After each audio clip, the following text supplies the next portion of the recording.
Chairman of the TT Pro League, Richard Fackery, says the check presentation has been long and coming, as it will go a long way in keeping the clubs afloat. I know, like for my club, one is that it will help with a lot of the outstanding bills that we have, and it will ease a lot. I know it's for 1 year. It's a percentage of what Pro League clubs this cost per year. I know an average of a Pro League club should cost anywhere to be sustainable and to be on top, in the top 5. You would require close to 1.6 to 1.8 million dollars, in my opinion. He adds clubs need to get their house in order, as they are aware the subvention will be less in the years to come. It's going to be a scale down in the second year. Of course, the clubs have to try to put their house in order. We have to get community fields. We are talking to the sports company to how we can get our fields upgraded to be able to sustain ourselves.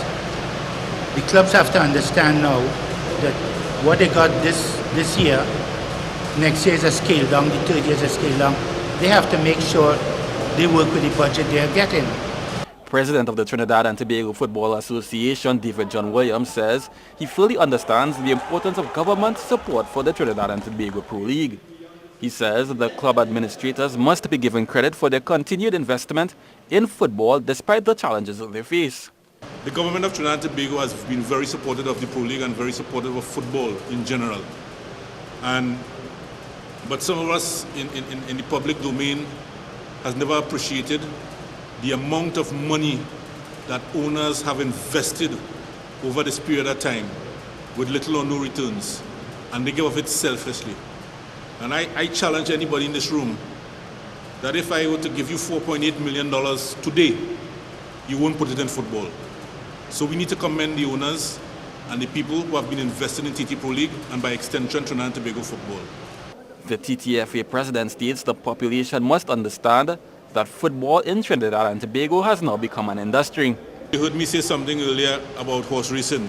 Horse racing is an industry, and if that industry collapses, there are a lot of people out of jobs.